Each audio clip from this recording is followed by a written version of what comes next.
Ding approval poster. Or Craig, you'll correct me for the pronunciation of this particular piece. Now, this is something which you've been it's a fantastic story which I'd just like you to lead with throughout, and tell us, mate, all about your pending approval poster. Yeah, it's a very torturous title for a blog post, but it links back to the name of the product, Penna Poster, which we will get into. But this was a random find on eBay. We've all done it. We've all, Sunday night bored, trying to see what we can type into the search bar, see what comes up. And I'm not sure what I was searching for when this popped up in my eBay, but I certainly wasn't looking for unproduced art of a colour it yourself poster that dated back right to the very dawn of Star Wars merchandise. But sure enough, there's this thing, and it was listed, and I'm going to read this out verbatim: vintage Star Wars Penna poster, colouring poster, 1977, super rare, with 3 exclamation marks. And it's a good eBay listing when you've got 3 exclamation marks, don't you? So this was the listing: extremely rare, offered here is a vintage Star Wars Penna poster, colouring poster from 1977. Never officially published. This black and white colouring poster measures 15 inches by 22 inches and is in excellent condition, with just some very minor general wear. One of the earliest Star Wars products ever produced. You won't find this super rare poster anywhere else. The story. Late in 1976, artist Frank Sirocco, Alien Legion, was contacted by Open Door Enterprises Incorporated, a company based in San Jose, California, to do another in a series of Penna poster colouring kits for the Bay Area company. He had done a few others, including a Star Trek colouring poster, see photos, and this was included in the photos in the list. This assignment was for a new science fiction movie that had not yet been released called Star Wars. Assuming they would acquire the licensing rights just as they had for the Star Trek poster, the company commissioned Frank to design the poster using promotional photos from the movie. As you can see, they were so confident they even had him use the Star Wars logo prominently in the design. Please note, the Star Trek posters are not included as part of this auction. The problem: Open Door Enterprises was unable to secure the licensing, so they had to cancel the publication of the product. Although disappointed, Frank was paid a kill fee for his work and was able to retain the original art. The movie premiered and made history. With the success of the film, Frank eventually decided to sell the artwork to make up for some of the lost income of the cancelled project. Later that same year, he ran across a vendor at a comic convention selling his Star Wars poster. His signature had been removed from the poster. Frank explained the situation to the dealer, who stated that he did not print the posters and had no contact information as to who did. Frank was given a handful of the unlicensed posters by the vendor at that time. These posters, of which this is one, have been stored in a flat file since 1977 and are truly one of the earliest and rarest pieces of Star Wars memorabilia. Very few of these exist. Note: will be mailed flat. So that was the listing. Poster in question really sort of caught my eye. To describe it, I'm sure everyone's familiar with the genre of posters that you colour in yourself. So, largely line art work that leaves lots of space for children to colour in and make their own. And this is a character montage in the best tradition. You've got Vader at the top, flanked by stormtroopers. You've got little ships and vehicles flying around, little kind of energy trails. You've got the heroes in the middle: Luke, Leia, Han, and Chewie. You've got Vader and Ben, just very unusually depicted, like they're about to start a fencing duel either side of this poster with their lightsabers kind of vertically in front of them. And at the bottom, you've got a montage of 3PO, R2, you've got the Tusken Raiders attacking Luke, you've got Grand Moff Tarkin in there, you've got Death Squad Commander, Jawas, and it was an image I'd never seen before. I like papery things, I like arty things, and it just caught my eye. It really did. But I didn't kind of go hell for leather for it. I saved it in my watch list and moved on, but I kept going back to it. I was very, very intrigued. I mean, what do we think? Just to pause there and get your view on that piece of work as it stands. It's brilliant. You look at it and you look at the, from the first 12 figures point of view, as you say, you've got the main characters, but you've got Death Squad Commander there, Death Squad Commander with his massive helmet, almost like something out of Spaceballs. And, he's there with Tarkin. You've got your Jawas Sandcrawler. There's an incredible amount of action in this picture. There's so much going on. And they're not images which you normally associate. You've got the standard sort of Chewbacca looking like he does in the original sort of Chewbacca picture on the carded figures. And the Stormtroopers, I guess. But the Leia the Luke pose and the Han expression. Han certainly looks a little bit older, but it's all different. It all looks original. I love the sort of knights, the classic Vader and Ben. But let's just, from my point of view, get the elephant out of the room now, because it was when I looked at this and I was like, hang on a second. And I think when we were discussing it, I hope I wasn't the sort of pin in your balloon, mate. But when I said to you, there's a TIE bomber, and there wasn't a TIE bomber in Star Wars. So what's going on with that, mate? And so here you are sort of celebrating and saying about this significant, amazing piece of artwork which has got so much history behind it. If anyone said to me, right, of all the people in the Star Wars collecting world, who would you want to have this, it would be you or Mark, hands down. It would be absolutely you, because this is so up your tree and so well deserved. But when I saw that TIE bomber and I said to you, mate, it's got a TIE bomber in it, tell me about that, and how did you feel? Because I felt a bit rubbish afterwards. It was absolutely a fair shout, and I was I had no reason to doubt this guy, and I'll go on in a little moment to just sort of discuss him and his background. But it all smelt and felt legit to me. So I went back to him and I said, look, we've been talking about this, and told him that we were going to be featuring it. And he said, they sent me a load of stuff. They sent me a mix of stills and a mix of sketches of kind of pre-production work. And Mark had mentioned this TIE boarding craft. He was working from this material supplied by the commissioning company, and it's very feasible that this sketch by Joe Johnston with this TIE boarding craft, which was confirmed on Wikipedia as being designed for the very first Star Wars film, but the exterior model never made it into any scenes, was resurrected for the Empire Strikes Back as the TIE bomber. So back in the early days, that would have been kicking around, and this is what some of the ships look like, this is what some of the robots look like, and you can tell from the poster that some of it is just lifts of stills. The Tuscans attacking Luke there at the bottom, that's just a reference to a still that we've all seen a million times. And then you've got things like the Sandcrawler, which is very clearly Ralph McQuarrie's early design for a Sandcrawler. And then you've got other elements that he's just drawn himself to make fit. So the Vader and Ben stood there like dueling knights, being a good example of that. So it all still rings true, but was a very fair challenge, Jess.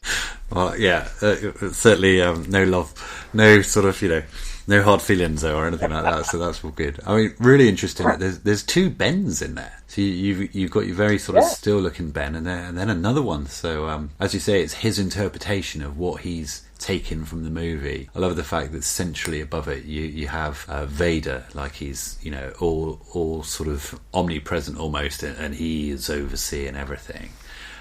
Which because he can sense stuff. I love it. I really, really do, and I'm so grateful and so glad that you've produced such an amazing blog to go with this, which we've obviously released. Cracking. So I started. I started writing a post just to put into the Beyond the Toys groups. I thought, that community would like to see that. But then it spun off. This is what happens when I have not much to do at a weekend. So I looked into Frank. So he'd clearly done this Star Trek version before, and pen a poster and open door. I wondered what this company was and who this guy was. And it turned out that the guy selling it was the artist himself, and he'd written it in the third person. And he now runs one of the coolest kind of looking vintage shops in San Jose, and he trades in not sort of sci-fi specifically, just general kind of vintage and pop culture memorabilia. So looking into Frank and his work, very quickly you discover that he worked for Marvel for a short time, and he'd worked on Doctor Strange and The Incredible Hulk. So he certainly had the comic art chops, and you can see why back in the early days of his career he was they went to him to look at this brand new Star Wars license. But one of the things he became the most famous for was a series called The Alien Legion, which was a Marvel publication that was sort of a space version of the Foreign Legion, a gang of misfits who would go around and have adventures, and you can sort of see a lot of his work on that. He spent a stint in the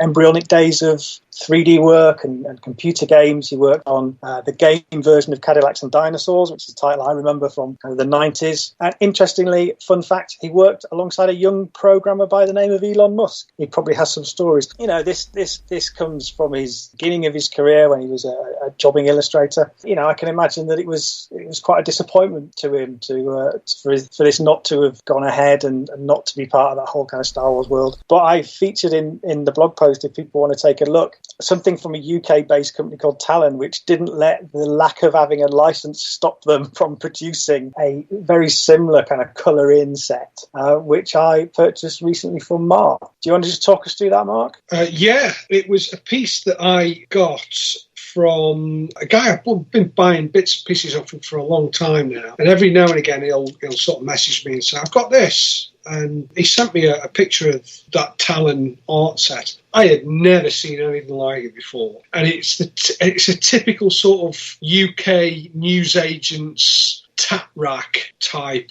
product, you know, sort of 50p or 99p or whatever, you know, one of these cheap toys to keep kids happy for a couple of hours. It was clearly Star Wars because it got Star Destroyers on there, Millennium Falcon, 3PO, Vader, Stormtroopers.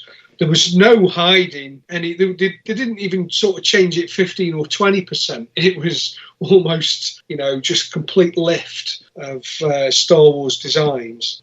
It was like a blank, sort of rather black and white images that you then had like a little paint set which you filled in the colours. Really basic, very cheap, not licensed in any way, not even dated, but clearly sort of late 70s, very early 80s at the absolute latest. And never seen one in the whole sort of 40 plus years I've been collecting. Cracking item, and glad that Craig got it. Well, now I have a focus collection of unproduced and dodgy, poster art. Well, we know where to come now, don't we, Craig? So Talon didn't play by the rules where Open Door did, so they walked away from this attempt to win the license. But we all know who did win the license for such things for Star Wars, which was Craftmaster. I think when you think about the Craftmaster posters for Star Wars, the one that springs to mind is the one with the 3D helmet. It seems to be more just prevalent. I've seen that more often. It's the one I own, and it must have seemed quite ambitious and exciting. You know, if they were pitching against Open Door with their simple little poster, to have this 3D element of the Darth Vader mask that you stick on top of your completed poster must have seemed like a no-brainer to get that license awarded. But it wasn't just that one. They had 3 others, a mix of different designs. Although, you know, if you look at those now, there's a lot of black. They've got a lot of tone in them. And I'd say Frank's would be more fun to colour in than some of these that ended up being the official range. But they were produced obviously in the States, but they were sold around the world under different brands. So Palitoy, Parker Brothers in Canada, Meccano in France, Takara in Japan. So it was a worldwide endeavour. And they also went on to produce sort of craft sets and activities for all 3 movies in the original trilogy. So got a 3-movie deal there. So while Craftmaster got the license to produce packs with felt tips, maybe there was some wiggle room in there because Kenner were producing things that were packed with paints. So whether that was a distinction in the license agreement, I don't know, but there were a couple of sets released by Kenner under their Kenner Colour Corner sub-brand. So one of these was a slightly bigger 15 by 25 inch poster pack that were packed with plaints, which is a portmanteau of play paint, I presume. Very clever. And then, of course, the dip dots, which I'm going to include because even though they were smaller, I still think they're still things that people would have coloured in and put on their walls. So at that point, I think you get into colouring books and that's something different. But they both shared that really sort of trippy, simplistic 70s style of illustrations, which I absolutely adore. I love I don't know whether everyone's familiar with the dip dots artwork, but it really is cool. I think these things are kind of quite cheap and easy wins for anybody who's got a license, and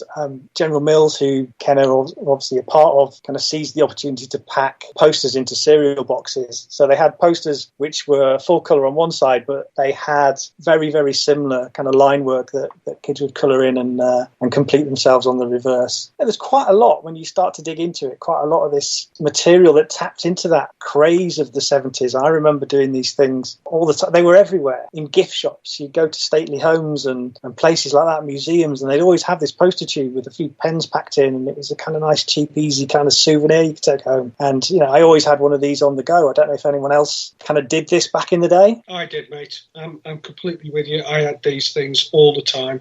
Anything with a pack of pens in seemed to go through packs of felt tips like a knife through butter. I agree with absolutely everything you say. I'm looking at the Talon ones now, and it's horrific how they've just ripped it off. As you say, it's not even a couple of changes. The Falcon, the TIE Fighter, everything. It's just, oh my word, why weren't they prosecuted or done over? I mean, that's the most heinous of unlicensed bootlegs there are out there. It's so bad, it's brilliant. But moving down, what I love about your blog, I encourage people to go and see it, because you've got examples of absolutely everything here and what he's done in the past. But this is just where we're so, fortunate to have you guys just full of such imagination. You've constructed the mock-up here, so you've said, what could have been, so the mock-up packaging for the Star Wars set, so what he's got with his original poster, which we've discussed, and you've put together what it could have looked like in the shops with a little header and a packet of pens, and then you just digitally doodled away on one as well, so you've coloured one in, which, right, okay, so I'm a child with my felt tip pens,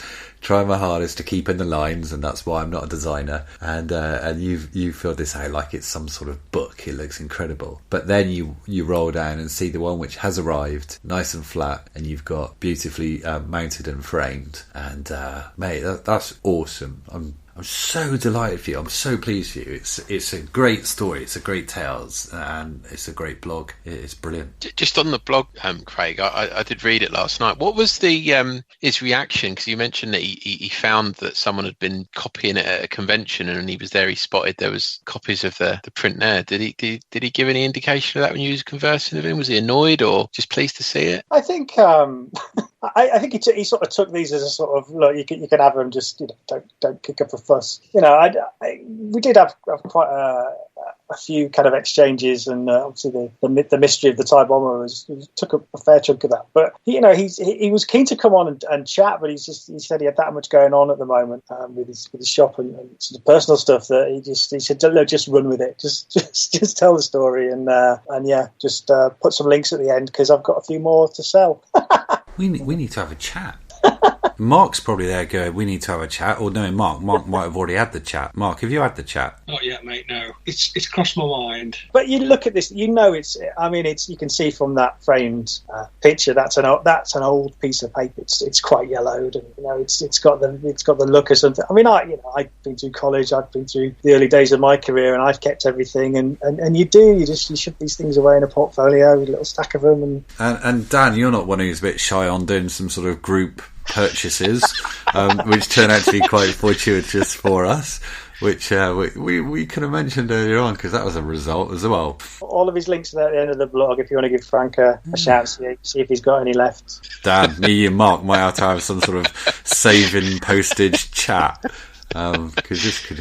I'm just looking at that now and looking at the white frame and surrounds, and I'm like, it is a beautiful image. I look at it in comparison to do you mind, did you say how much you paid for it? Sorry, I think you may have...